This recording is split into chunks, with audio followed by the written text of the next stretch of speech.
नमस्कार, स्वागत है आप सभी का चुनावी अखाड़ा में और मैं हूं आपके साथ अक्षय पाठक। चुनावी दंगल का मैदान तैयार है। पहलवानी के लिए हुनर तराशे जा रहे हैं। खोज खोज कर पहलवान भी निकाले जा रहे हैं। जो पहलवानी के दांव पेंच नहीं जानते उन्हें सिखाए भी जा रहे हैं। जुबान सांप्रदायिक हो रही है, बयान समाजवादी हो रहे हैं, मंचों पर बहुजन हित मचल रहा है, मुठ्ठियां तन रही हैं, बहुएं तरेरी जा रही हैं और एक दूसरे पर उंगलियां भी उठाई जा रही हैं। राज्यों में चुनाव है, बागों में बाहर भी है, सब कुछ तैयार है। ये ठेठ सियासी नजारा है, ये चुनावी अखाड़ा है। नमस्कार दोस्तों, के न्यूज की खास पेशकश चुनावी अखाड़ा में आपका बहुत बहुत स्वागत है और मैं हूं आपके साथ अक्षय पाठक। देखिए ये चुनावी अखाड़ा और हाँ, बहुत जरूरी है आपके लिए ये सीखिए सियासी पाड़ा।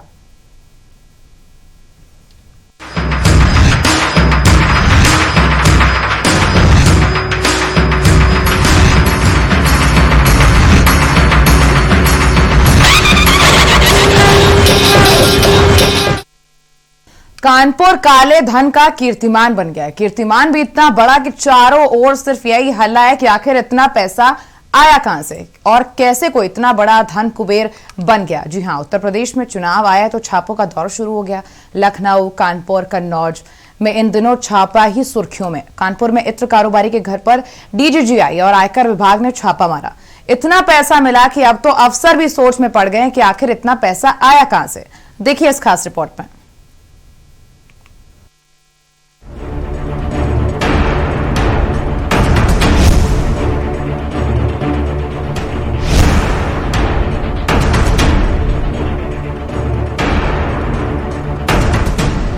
उत्तर प्रदेश के कानपुर में इत्र कारोबारी पीयूष जैन के घर मिले खजाने की चर्चा चारों ओर है। इत्र कारोबारी पीयूष जैन के घर से आयकर विभाग और डीजीजीआई की रेड में इतने पैसे मिले हैं कि नोट गिनते गिनते अफसर तो क्या, मशीनें भी थक जा रही हैं।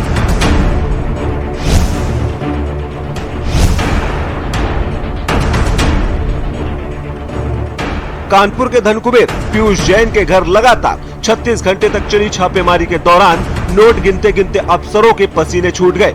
अब तक की छापेमारी में पीयूष जैन के घर से करीब 180 करोड़ रुपए की बरामदगी हुई है। 36 घंटे तक जारी छापेमारी में करीब 27 अफसर लगे हुए थे। साथ ही इन पैसों को गिनने के लिए 19 मशीनों का सहारा लिया गया। दरअसल पीयूष जैन के घर से मिले 180 करोड़ रुपए को 80 बक्सों में भरा गया और कर्मचारियों की मदद से बैंक तक पहुँचाया गया। 36 घंटे तक चली इस कार्रवाई में कुल 27 कर्मचारी लगातार लगे हुए थे। हालांकि छापेमारी के दौरान घर के अंदर और बाहर दोनों जगह पुलिस बलों की तैनाती थी। फिलहाल सूत्रों की माने तो आयकर विभाग की टीम अब भी पीयूष जैन के घर नोटों की गिनती कर रही है।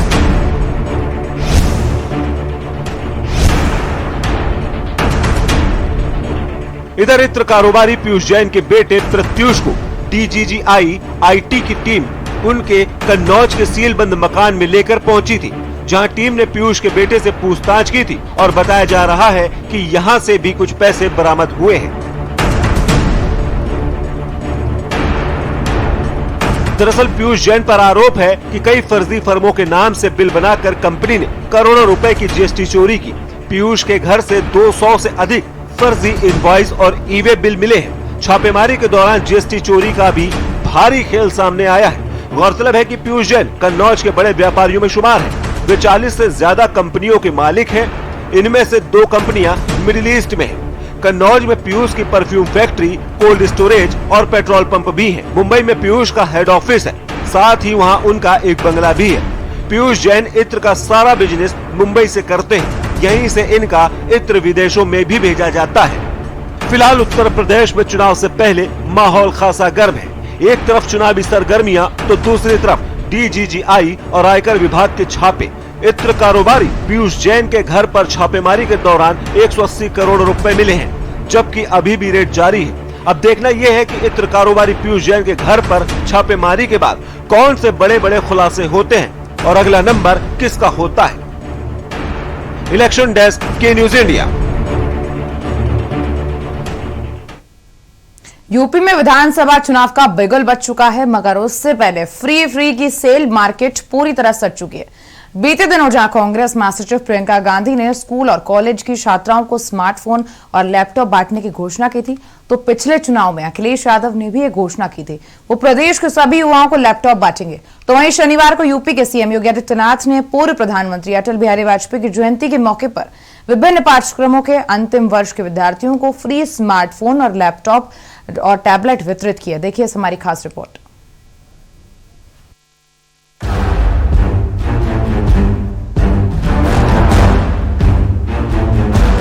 जैसे जैसे यूपी का विधानसभा चुनाव नजदीक आता जा रहा है, हर पार्टी अपने अपने वोट बैंक को एकजुट करने के लिए अलग अलग चुनावी स्टंट कर रही है। एक तरफ जहां प्रियंका गांधी 12वीं पास और स्नातक पास लड़कियों को स्कूटी और स्मार्टफोन देने का ऐलान किया, तो वहीं दूसरी ओर आम आदमी पार्टी के सांसद और यूपी के प्रभारी संजय सिंह ने भी यूपी में 300 यूनिट फ्री बिजली देने का दावा किया। वहीं आज योगी आदित्यनाथ ने भी प्रदेश के 1 करोड़ युवाओं को स्मार्टफोन और लैपटॉप देने का वादा किया। तो अगर ये कहा जाए कि सभी पार्टियां चुनाव आते ही फ्री की होड़ में लग जाती हैं और जनता को लुभाने में लगी हैं, तो ये कहना गलत ना होगा। लखनऊ में आज योगी सरकार युवाओं को खास तोहफा दिया है। सरकार फ्री टैबलेट और स्मार्टफोन स्कीम 2021 को आगाज आज से किया है। यूपी के सीएम योगी आदित्यनाथ पूर्व प्रधानमंत्री अटल बिहारी वाजपेयी की जयंती के मौके पर विभिन्न पाठ्यक्रमों के अंतिम वर्ष के विद्यार्थियों को फ्री स्मार्टफोन और टैबलेट बांटे। आज इस योजना के पहले चरण की शुरुआत हुई। इसमें अलग अलग शहरों में 1 लाख छात्रों को मुफ्त स्मार्टफोन और टैबलेट दिए जाएंगे। इस योजना का मुख्य उद्देश्य छात्र छात्राओं को तकनीकी रूप से प्रशिक्षित करना है। गौरतलब है कि भाजपा यूपी में 20 लाख युवा मतदाताओं को अपने साथ जोड़ने की रणनीति बना रही है। आज उत्तर प्रदेश के अपने 1 करोड़ युवाओं के लिए जिस स्मार्टफोन और टैबलेट योजना को आज लागू कर रहा हूं, ये केवल स्मार्टफोन और टैबलेट नहीं है युवा साथियों, इसके साथ आपको फ्री में डिजिटल एक्सेस की सुविधा भी हम लोग उपलब्ध करवाने जा रहे हैं। फ्री में आपको कंटेंट उपलब्ध होंगे और आपको भी जो अच्छा लगेगा आप भी उसको शेयर कर पाएंगे। लाखों और करोड़ों युवा उसके साथ जुड़ेंगे और नई शिक्षा नीति प्रधानमंत्री मोदी जी ने लागू की है। इस नई शिक्षा नीति के साथ जुड़ करके हम भारत को दुनिया की एक महाशक्ति की ओर अग्रसर करने में हम कामयाब होंगे। इस विश्वास के साथ आज यहां पर 1 करोड़ युवाओं के लिए टैबलेट और स्मार्टफोन वितरण की इस कार्रवाई आप 60,000 नौजवानों से मैं प्रारंभ कर रहा हूं। मैं विभाग के मंत्री श्री सतीश महाना जी, हमारे टेक्निकल एजुकेशन के मंत्री श्री जितिन प्रसाद जी, बेसिक शिक्षा विभाग के मंत्री डॉक्टर सतीश द्विवेदी जी और साथ साथ औद्योगिक विकास के ही राज्य मंत्री श्री धर्मवीर प्रजापति और अन्य सभी माननीय मंत्रियों से कहूंगा, हमारा प्रयास होगा अगले 1 सप्ताह में प्रदेश की हर कमिश्नरी में भी इस प्रकार के आयोजन हो जाएं। वहां पर भी हम कुछ नौजवानों को टैबलेट और मोबाइल फोन के साथ जोड़ करके डिजिटल क्रांति को गांव-गांव तक पहुंचाने, ऑनलाइन एजुकेशन से लेकर के ऑनलाइन एग्जामिनेशन और प्रतियोगी परीक्षाओं की तैयारी करने वाले अपने युवाओं को भी इसके साथ जोड़ेंगे। इकाना स्टेडियम में आज उत्तर प्रदेश के मुखिया योगी आदित्यनाथ ने मोबाइल और टैबलेट का वितरण किया है। बात करेंगे अपर मुख्य सचिव अवनीश अवस्थी जी हमारे साथ हैं। सर, आज यहाँ पर मोबाइल और टैबलेट का वितरण किया गया है, कितने युवाओं को आज यहाँ पर दिया गया है? देखिए, यहाँ लगभग 59,543 लगभग स्टूडेंट्स को दिया गया है। ये लक्ष्य नारायण डिग्री कॉलेज के ये लक्ष्य जो है माननीय मुख्यमंत्री जी ने निश्चित किया था कि 1 करोड़ टैबलेट और मोबाइल फोन दिए जाएंगे। आज इसकी शुरुआत हुई है और इसको मंडल मुख्यालयों पर भी जो इस कार्य को किया जाएगा और इसको आगे बढ़ाया जाएगा। कितने बच्चों को अभी जो कार्यक्रम जो बच्चे हुए जिला स्तर के गांव स्तर के बच्चे हैं, उनको किस प्रकार से आप टैबलेट और मोबाइल का वितरण करेंगे? देखिए, ये स्कूलों के माध्यम से वितरित किया जा रहा है, तो उच्च शिक्षा विभाग में जो भी स्कूल्स जहां भी हैं, यूनिवर्सिटीज के माध्यम से उनके जो भी ऑफिशियल्स हैं उनको जोड़ते हुए हर व्यक्ति की जो है डिटेल्स मंगाई जा रही है। फिर जो इक्विपमेंट आ रहा है वो मैप करके एक इक्विपमेंट एक छात्र को मैप करके पूरी व्यवस्था जो है उद्योग विभाग ने तैयार की है। अभ्युदय योजना के अंतर्गत आज लगभग 1 करोड़ युवाओं को मोबाइल और टैबलेट वितरण किया गया है। यूपी की जनता को अब ये बात समझ लेनी चाहिए कि यूपी में फ्री का मौसम चल रहा है और सभी पार्टियां चुनाव जीतने के लिए अलग अलग चुनावी स्टंट कर रही हैं। अब देखने वाली बात ये होगी कि फ्री इस चुनावी मौसम में यूपी की जनता किसको सत्ता के सिंहासन पर बैठाती है। इलेक्शन डेस्क, के न्यूज इंडिया। और यहाँ रुक रहे हैं एक छोटे से ब्रेक के लिए, खबरें आगे जारी रहेंगी।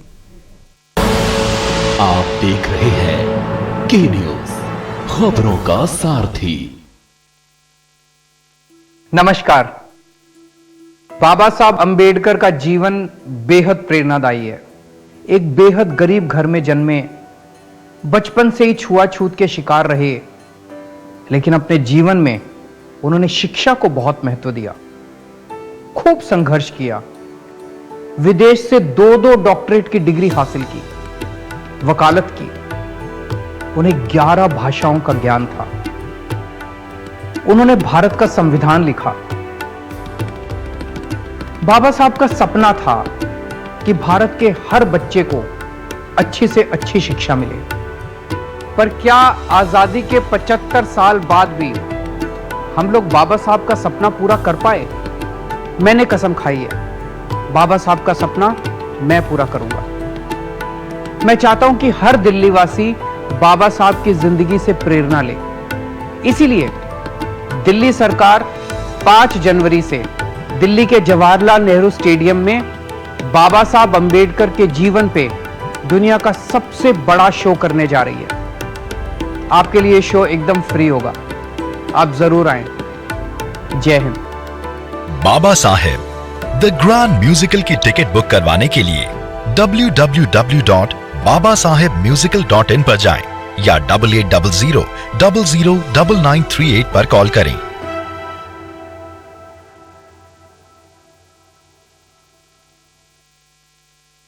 पर ये दिल है कि चख रहा है उन्हीं अल्फाजों का दूर कितना भी जाओ, इस जुबान से दूर ना जा पाओगे। विमल, बोलो जुबान केसरी। डॉक्टर बनकर मरीजों की सेवा करने का सपना देखने वाले विद्यार्थियों में तमाम विद्यार्थी आर्थिक रूप से कमजोर और मध्यम वर्गीय परिवारों से आते हैं। चिकित्सा शिक्षा की महंगी फीस उनमें से कई विद्यार्थियों की राह में रुकावट लाती है और उनके सपने अधूरे ही रह जाते हैं। लेकिन अब ऐसे छात्र छात्राओं के सपनों को साकार करने के लिए उत्तराखंड सरकार ने पढ़ाई की फीस घटाकर छात्र छात्राओं को दी है एक अनोखी सौगात। यही नहीं, प्रदेश सरकार इसी शैक्षणिक सत्र यानी 2021-2022 से MBBS कोर्स की कम की गई फीस की व्यवस्था लागू करने जा रही है। मुख्यमंत्री पुष्कर सिंह धामी की अगुवाई में हाल ही में प्रदेश सरकार ने राजकीय मेडिकल कॉलेजों में नॉन बॉन्डेड MBBS कोर्स की फीस 4 लाख रुपए प्रति वर्ष से घटाकर 1,45,000 रुपए प्रति वर्ष निर्धारित की है। प्रदेश सरकार द्वारा जारी शासनादेश के अनुसार घटाई गई फीस को मौजूदा शैक्षणिक सत्र से लागू किया जाएगा। इस कल्याणकारी कदम से प्रदेश के राजकीय मेडिकल कॉलेजों में इस सत्र में एडमिशन लेने वाले विद्यार्थियों के अलावा पहले से अध्ययनरत छात्र छात्राओं को भी बड़ी राहत मिली है। सरकार के इस ऐतिहासिक फैसले के बाद पूरे देश में उत्तराखंड ही एकमात्र ऐसा राज्य बन गया है जहां सबसे कम फीस में होगी MBBS की पढ़ाई। उत्तराखंड सरकार के मजबूत इरादों में है दम। MBBS की महंगी फीस अब हुई आधे से भी कम। विकल्प रहित संकल्प, नए इरादे, युवा सरकार। जब पशुओं को मिलेगा प्यार और मिल्को मोर पशु आहार तो दूध बहेगा, मुनाफा बढ़ेगा। मिल्को मोर पशु आहार जुबान के लिए उड़ चला गैरों की ज़मीं पर, खुशबू अपने पन की ढूंढता। दूर कितना भी जाओ, इस जुबान से दूर ना जा पाओगे। विमल, बोलो जुबान केसरी। 2017 से पहले कर्ज के बोझ तले दबा था किसान। 2017 के बाद कर्ज माफी से हुआ है खुशहाल। फर्क साफ है।